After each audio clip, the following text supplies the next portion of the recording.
expedite a push from Republican lawmakers to restrict drag shows in North Carolina. A bill filed today. The Senate passed 2 bills today aimed at keeping children from seeing drag performances. The Florida legislature passed a law that would ban drag shows. Montana is now the first state to ban people dressed in drag from reading books to children at public venues like libraries and schools. These events are often called drag queen story hours. Drag Story Hour is a program that educates kids, teaches them to love themselves, but also love each other, not be so judgmental of other people, and be more accepting of people that might be different than you. Once upon a time, there were 2 kinds. There was this, and there was that. You see, we have a little blue bunny and a little yellow bird. Drag Story Hour has been around since 2015. Since the insurrection during January 6th is when we saw a real turn. It shifted from peaceful protests to basically hate crimes, storming our story hours and death threats.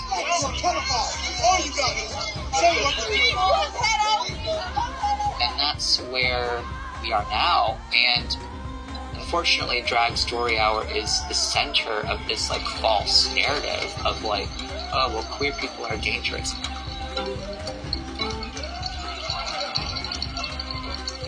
I oppose indoctrinating innocent children into transgenderism and non-binary lifestyles. This is not okay. Pedophiles are out there, and they need to get kids into their cult. These are very old stereotypes. Allegations of pedophilia, grooming, and whatnot that first the gay community faced, now the trans community. It's a pretty old script. The LGBTQ community and drag performers have become part of the targets of extremists in the U.S.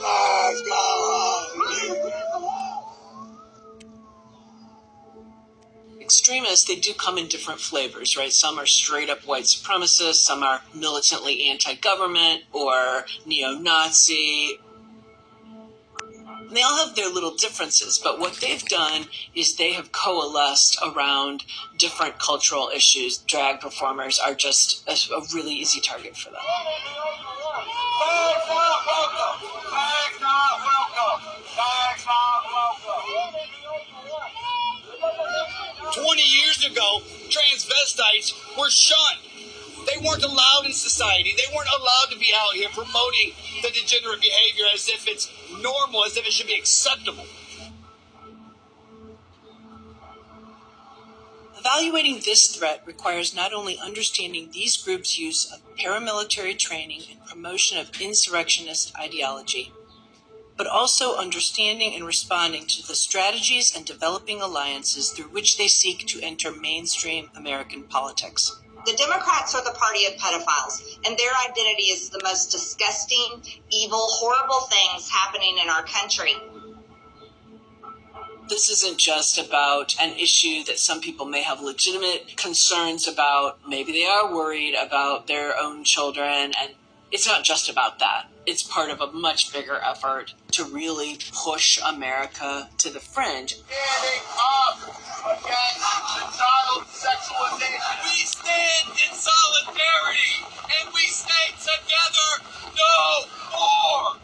It's interesting because I see signs like protect the kids. They don't have in mind the LGBT kids that also exist. LGBT kids are 4 times more likely to have suicidal tendencies because their family doesn't accept them. They're often rejected, thrown out into the streets. I wonder where they're going. I'm guessing they're probably going somewhere where they're loved and accepted and not teased. As a performer with Drag Story Hour and as an activist, I'm trying to make it so the next generation doesn't have to struggle. So it's almost laughable when they say protect the kids. Protect them from me? I'm trying to help them. I would say I'm trying to protect them from you. We will not comply.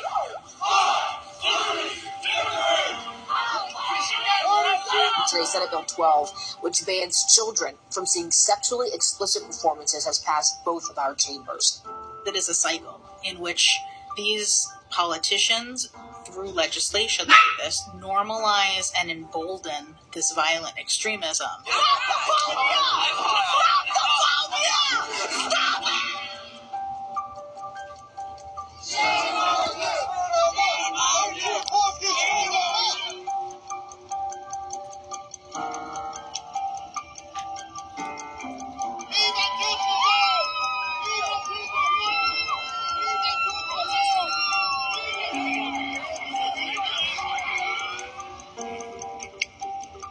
of what we're seeing is going to be challenged and is probably going to fall. But what doesn't go away is this normalization, that it is okay and acceptable, and you can actually get a majority of votes for laws that are so blatantly discriminatory. Nothing less than our democracy is at stake. When no one is saying anything, when the trans community is targeted, when drag shows are targeted, it makes them emboldened to then target the Black community, the Muslim community, the Jewish community, immigrants, refugees, the LGBTQ community writ large. I think it's really mean and really biased that some of you have come out here and turned something so innocent into something that just doesn't exist. It exists in your mind because it's hatred, it's bias. Put it away. Put it away.